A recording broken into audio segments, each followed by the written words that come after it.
This channel does not promote any violent, harmful, or illegal activities. All content provided by this channel is meant for an educational purpose only.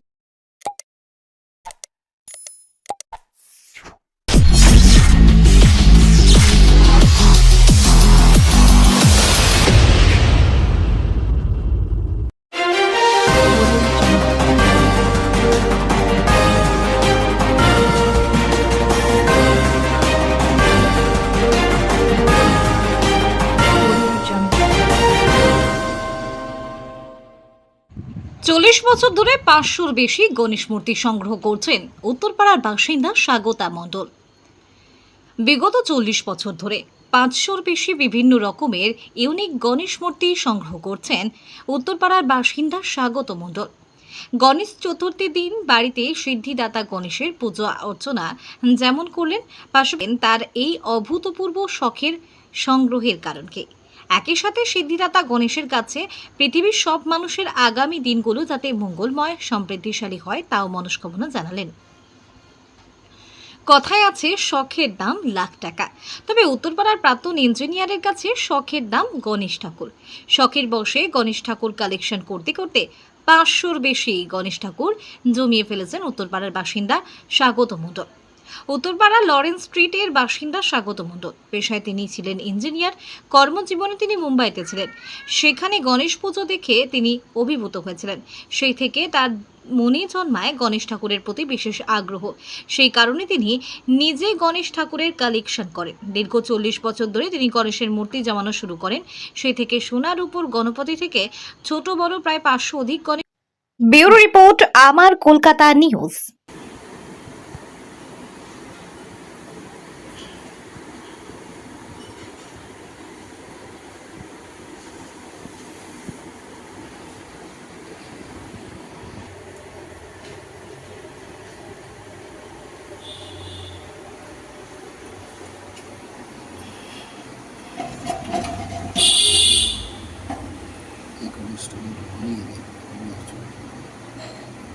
গণেশটাকে ঘুরিয়ে দাও।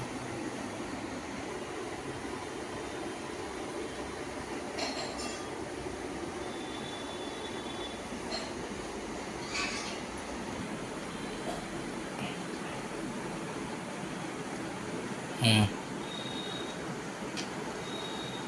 হুম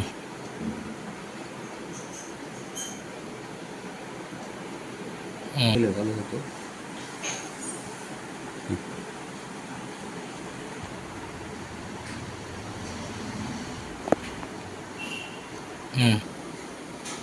এটা ওল ওল গণেশ।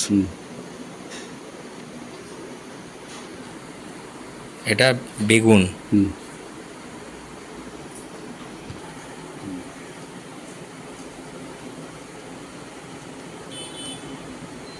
ঠিক আছে।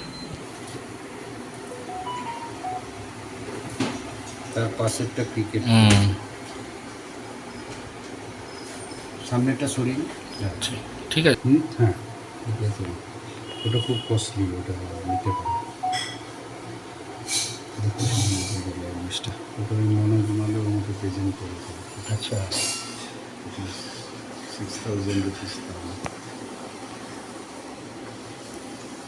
দারুণ। পিতলে হলেও দেখতে সুন্দর। খুব সুন্দর। নিন তাহলে চোখটা দেখা যাবে।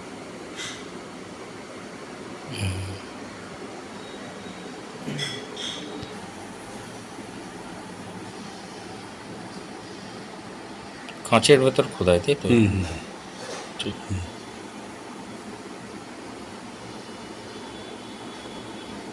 লাউয়ের বীজ এসব দিয়ে তৈরি।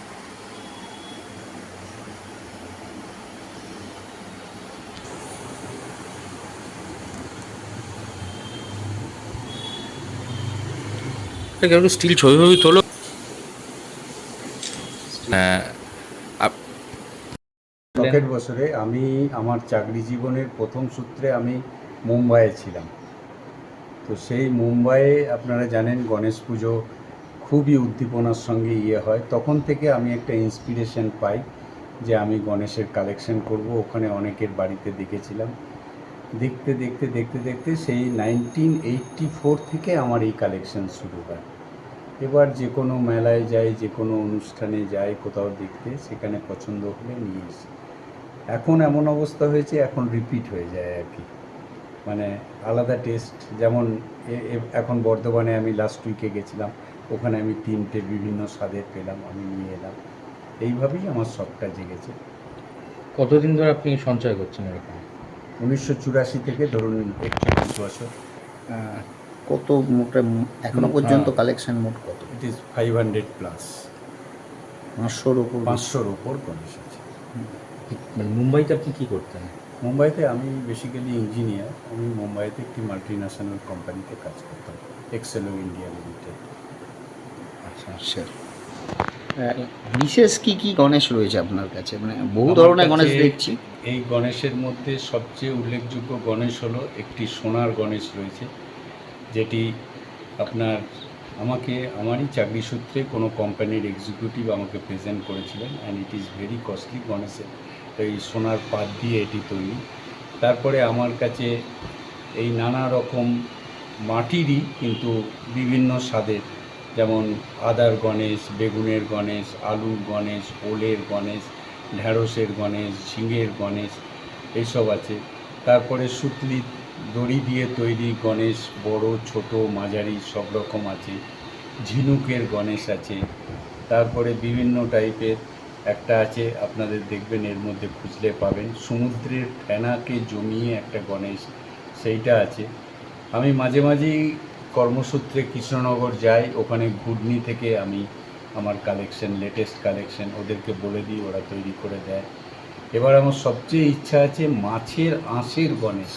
একটা পেয়েছিলাম একটা ইয়েতে, কিন্তু সেটা অপূর্ব ছিল, কিন্তু সেটা আমার হাতছাড়া হয়ে গেল। এক ভদ্রলোক কিনে নিলেন সঙ্গে সঙ্গে, তবে ওনার ঠিকানা আমি পেয়েছি, উনি বর্ধমানে থাকেন। উনি মেলায় মেলায় ঘুরে বেড়ান, তো ওনাকে আমি যোগাযোগ করে ওই মাছের আঁশের গণেশটা আমার কালেকশন করার ইচ্ছা আছে। এখানে দেখছি বেশ কিছু গণেশ রয়েছে যেগুলো একেবারে একটু অন্য ধরনের, অন্য স্বাদের। অফিস যাচ্ছে, চেস খেলছে গণেশ। এই কালেকশানগুলো ঠিক মানে কী কারণে? এইগুলো আমি মানে অনলাইনে দেখে দেখে অনেক সময় দেখে এগুলো অনলাইনে অর্ডার করে আনিয়েছি। বাট এই যে আপনারা দেখছেন যে এই যে অফিস যাচ্ছে, এগুলো আমার পার্সোনাল কালেকশন। ওই যে খাটিয়াতে বসে আছি, ওটাও আমার পার্সোনাল মেলা থেকে কানেকশন। আমি শুধু এই যে চেস খেলছেন এইটা আমি আনিয়েছি মানে অনলাইন থেকে। সিনেমার চরিত্রেও দেখা যাচ্ছে গণেশকে, মেরা নাম জোকার, কি বলবেন? হ্যাঁ, এটা আমি এক জায়গায় গেছিলাম আপনার কলকাতায় কোনো একটা মেলায়, তখন আমাকে বললো দাদা, মানে তার আগে আমি একটা গণেশ কিনেছি, তারপরে ও খুঁজে পেয়েছে ওর বাক্স থেকে, বললো মেরা নাম জোকার গণেশ, মেরা নাম জোকার গণেশ। তখন আমি এই গণেশটা করি। তারপরে আপনি ওখানে দেখবেন আমার ওয়ালে যে হ্যাঙ্গিং আছে, মাটির প্লেটের ওপরে আমি আর্টিস্টকে দিয়ে, উত্তরপাড়ায় নেতাজি ভবনে একটা এক্সিবিশন হচ্ছিল, তখন ওখানে দেখলাম যে ভদ্রলোককে, আমি মিস্টার সুব্রত ব্যানার্জি বালিতে থাকেন আর্টিস্ট, ওনাকে বললাম, উনি বললেন হ্যাঁ আমি আপনাকে এঁকে দেবো। তো উনি ওই 4টে দেয়ালে যে হ্যাঙ্গিং উনি কিনে দিয়েছেন, আমার এঁকে দিয়েছেন। এই গণেশের অফুরন্ত সম্পদ আপনার কাছে রয়েছে। আজ কি গণেশ পুজোর দিন, বিশেষ কিছু বার্তা দেবেন? হ্যাঁ, গণেশ পুজোয় গণেশ বাবা, গণেশ সবারই সমৃদ্ধি, প্রতিটি ঘরে ঘরে সমৃদ্ধি বৃদ্ধি করুক, সবাইকে সুখে শান্তিতে রাখুক। এখন চারিদিকে যে অশান্তির নানা রকম জোয়ার, সেগুলো সব গণেশ বাবাজি শান্তি আনুক, এই সবারই কাছে প্রার্থনা করব। দলমত নির্বিশেষে গণেশ বাবাজি আমাদের সবার, উনি সবার মঙ্গল করুন। সিদ্ধিদাতা গণেশের পুজো কি আজ বাড়িতে হলো? হ্যাঁ, আজ পুজো বাড়িতে হয়েছে। পুজো আমার যেটা সবচেয়ে প্রিয় একটা জিনিস, আমি অনেক আগের থেকেই জেনেছি যে গণেশ পুজোর সময় কি কি খেয়াল রাখতে হয়। গণেশ পুজোর সময় লেখা আছে যে ডান দিকে সুর গণেশকে কখনো পুজো করবেন না বাড়িতে, সবসময় বাঁ দিকে সুরে গণেশকে পুজো করবেন। তারপরে গণেশের সবচেয়ে প্রিয় রং হলো সাদা আর লাল। তাই আজকে দেখুন আমি বাড়িতে যে পুজো করেছি, আমি বাঁদিকে সুরওয়ালা গণেশ এবং লাল এবং জবার মালা এবং সাদা মালা আমি পরিয়েছি, রজনীগন্ধার মালা। করিয়ে পুজো করেছি এবং গণেশের প্রিয় খাদ্য লাড্ডু এখান থেকে ভালো লাড্ডু এনে বাবার সামনে রেখেছি।